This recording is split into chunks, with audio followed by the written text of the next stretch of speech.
Thank you. Yeah, I believe. It was beautiful. Thank you. Oh, I hadn't heard that for a while. How appropriate it is for the day. Today I'm going to talk about I am the resurrection and the life. I'm going to talk about it in a couple ways. Number one, I just want to very briefly give you an idea metaphysically of what those words mean.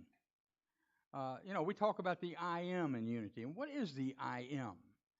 And what it really is your spiritual identity that resides within you. It's that spark of divinity that you are. We call it the Christ presence in unity. We call it the higher self in unity. And what it really is, the I am, is how your spiritual identity shows up as you connect to divine mind and divine idea and divine expression. The I am and the words the I am have tremendous power. And they can be used in a positive way or they can be used in a negative way. I am stupid. If your consciousness says that long enough, you're going to start to believe it. I am brilliant. If you say that long enough, it's going to start to believe it. So we have choices we make with the power of the I am. The second thing is the resurrection. What is the resurrection? And what it really means is the raising of consciousness is what the resurrection is. It's raising ourselves to the idea, as Jesus did, that we are one with God. He called it one with the Father. We call it one with the Christ presence. And so the resurrection is whenever we make a decision to raise ourselves up and to release anything that keeps us in the human condition from the perspective that we are attached to the human condition. So it's the idea of raising ourselves up. And the resurrection really already knows, with the power of the resurrection, is that we already know that we are resurrected and that we are working on that in our lives. But once we understand it, we really do know that we are resurrected already. It's not something that's going to happen to us. It's happening to us, and it has happened to us as we understand and step into that. And then life. I am the resurrection and the life. And life is exactly what we think it is. It is the expression of being which manifests as animation, as activity, and vigor. Life propels us forward. The life within us is the consciousness within us. It's not part of our brain. It's not part of our body. But it propels ourselves and our bodies to form as they form, and it propels us into creating and manifesting whatever we need to move through this earthly realm. So I am, powerful statement, the resurrection, I am raising my consciousness, and I am the life.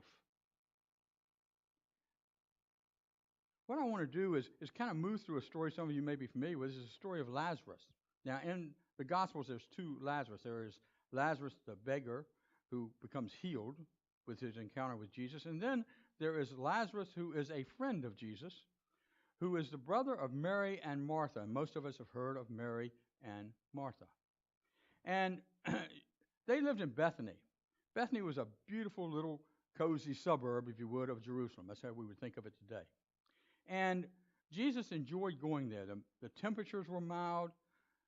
The olive groves and the fig groves were beautiful. There were a lot of flowers in that area, so it was a wonderful place to go and just relax and rest. So Jesus would go there to stay with them. And one day, Jesus got a message when he was in what we call Perea, which is about 2 days' journey walking from Bethany.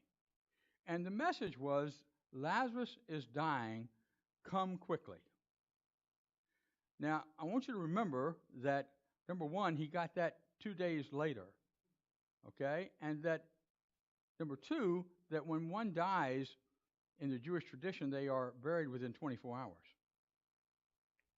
And so by the time Jesus would have gotten back, Lazarus would have been dead about 4 days to 5 days, they say. So he probably had died before he even got the message. But after a couple days, because he had more work to do there, he decided he would wait and then he would go to Bethany and deal with whatever there was to deal with. And as he came into Bethany, what happened was that he was met, first of all, by Martha. Now, Martha was the housekeeper. Martha was the one who stayed busy in activities and didn't engage as much with Jesus as Mary did from the standpoint of spiritual truth and spiritual teachings. But Martha met him this time. Mary was mad at him, and so she stayed in the house. And Martha was pretty mad because Lazarus had died. And in her grief, she struck out at Jesus and said, you know, if you'd have been here, if you'd have gotten here right away, you could have saved him.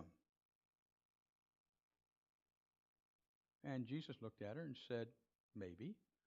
But Martha, remember, and this is the context it was said in, I am the resurrection and the life. Do you believe that? And she said, yes, I believe you are the Christ, or the real word would have been, I believe you are the Messiah. They weren't using the word Christ at that time. That came a little later. And so what happened is that she stopped and she said, yeah, I believe you're the Christ, and I believe that Lazarus will be raised someday, but it's going to be a long time from now, and I really didn't want to wait that long. You know? And so Jesus looked at her and said, go get Mary. So then Mary came out, and Mary went through the same thing. Kind of blasted him because he wasn't there, upset with him. How could you do this to us? We were your best friends. You know that blame game? And that comes from grief sometimes, or the mismanagement of grief. So Mary goes through the same thing, and Jesus says, Mary, just wait. Just wait, and let's see what we can do. So the first thing Jesus asked, and they're at the tomb of Lazarus. Remember, there are caves in that day, and they rolled stones over the caves. And what happened is that Jesus said, roll back the stone to a few of the men. Mary said, whoa, wait a minute. That's going to stink. He's been dying. He's been dead for 4 days, okay? Let's not do that. And Jesus said, no. Have some faith. Roll back the stone. So they roll back the stone. Now, the symbolism in that, the metaphysics in that, is that when we roll back the stone, we let in the light. Anytime we roll back the stone in our heart, we let in the light. And when we let in light, you see, we start to resurrect in our thinking. So Jesus then stood at the doorway of the cave, and he did an interesting thing. Before he did anything, he prayed. And he thanked God. He called him Father.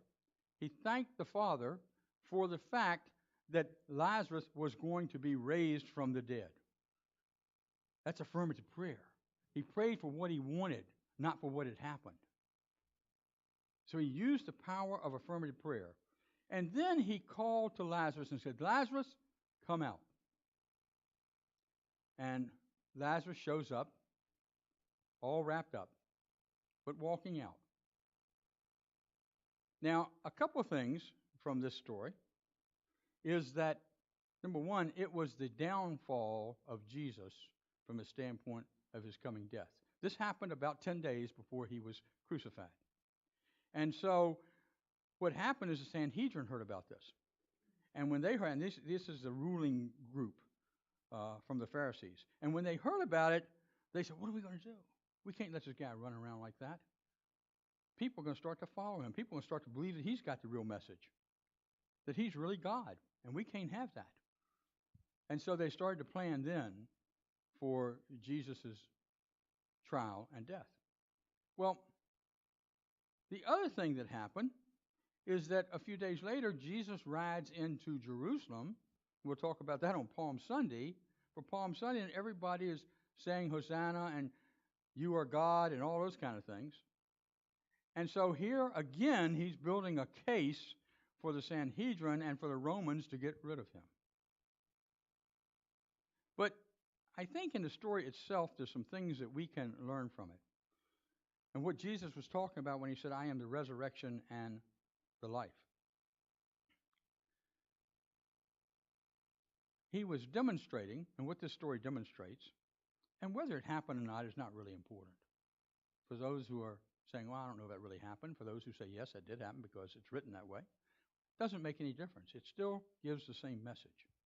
And that message is that we, when we understand that we are resurrected from the human condition, and that happens right now, it doesn't happen later, that we are resurrected from the human condition, we are able to rise ourselves up into that Christ consciousness. You see, it's the Jesus Christ consciousness and Jesus the way shower that taught us how to resurrect ourselves. And as we do that, we start to understand that we are resurrected. But one of the things that comes into it, it's an illustration of, and there are two. One is that most people have a fear of death, as Mary and Martha had. Most people today have a fear of death. When I came into the ministry, I had a tremendous fear of death. And I was kind of wondering why I was in the ministry. And some things happened for me, as always does, that brought me up to a level of understanding that has changed the way I see life itself. And one of the things that happened is about 2 years after I was in ministry, I moved with a lady by the name of Josephine through her transition. And that's what we call it in Unity. We're transitioning from one consciousness to possibly another. So we're making a transition. And Josephine was about 85 years old. And Josephine really liked me. She really did. We became good buddies. And Josephine went through this cancer, and she'd been in Unity for 50 years with no medication until it got right to the end and she had no control over it, and they gave her a little morphine, affirming that maybe she had some pain, but they weren't really sure. They even said that. They were amazed by it because she, in consciousness, as she shared with me, already knew this was what she was supposed to do, and this was how she was supposed to transcend. And she did it so beautifully that it gave me an idea of death that was different than anything I'd ever experienced. Because up to then, when anybody in my family or any friend died, I got out of the room. I wouldn't deal with it. And it was my own fear that created that. I thought it was my grief. It was really my fear that created that. The other person that helped me learn this was a woman by the name of Gail. She was 39 years old. She came into the church and she had been diagnosed with lung cancer. She was told she had 3 months to live. She lived for 2 years as she moved through this process. And one of the things she was looking for was, as she understood and got close to the point that this is it, this is going to be the end for me in this condition, she was looking for purpose. She was trying to understand why. And about a month and a half before she made her transition, she shared with me that the reason that she was making the transition she was making, she said, Richard, stop praying that I'm going to get healed physically. I accept that that's not going to happen because my purpose is to bring my family together. This was a family where brothers weren't speaking to sisters, where a mother wasn't speaking to one of her children, where a father was angry with an uncle. This was a family that was distraught and disruptive. And what happened is during that month and a half, they came together. And now today, and the last I heard was just a few years ago, they meet every year on the anniversary of her death to celebrate their family, and they all show up together because she brought them together during her transition. That's what she saw her purpose as. And boy, that gave me a different understanding. The other thing that helped me, I think, and I didn't understand it at first why it was happening, but one of the things that I've had the opportunity to do is talk with a lot of people who've had this life after death experience, where they stop breathing and they die, supposedly, clinically, and then they come back. The first one I ever talked to was in 1968 when one of the guys who worked for me, his wife had a baby and she died during that period. And she was dead for about 4 or 5 minutes, and then they revived her. But they had pronounced her dead. And he came to me, and he was hurting a little bit because she was told by other people of other faith that that wasn't possible, that she was having an illusion, when probably she was experiencing the truth. And she went through the white tunnel, and she kind of got there, but she didn't recognize anybody. She didn't recognize Jesus. She just knew she was in this wonderful light and this love. And she explained that to me.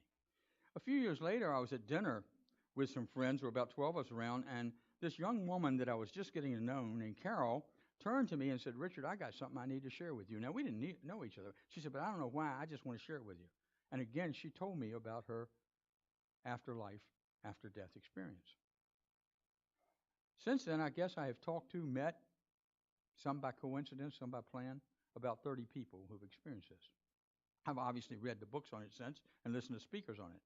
But I had that first-hand understanding of people who were saying this, and it started to give me a different idea of what the resurrection was all about. And it still does today. You see, I believe that you and I are already resurrected, that we don't have to fear death, that we can even joke about death, if you would. Woody Allen said, "It is not that I'm afraid to die. I just don't want to be there when it happens." We can relate to that, right? And so what happens is the fear of death, as in any fear, causes us not to be able to live life fully.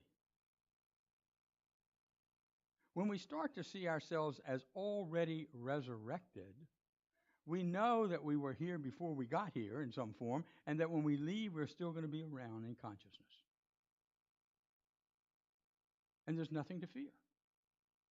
We are eternal beings having this spiritual experience right here, right now, in the human condition, which is temporary and illusionary in nature. And so we can give up that fear. And when we give up the fear, it's then that we can say, "I am the resurrection and I am the life." The fear interrupts it. And when we can say, "I am that life," then what happens is that we understand, if you would, that we are here to live life courageously, to live life boldly, to live life in such a way that we know that we have purpose and a sense of purpose, that we know we are resurrected, if you would, and we are resurrecting in consciousness on an ongoing basis, and that we are one with God, so therefore we have nothing to fear.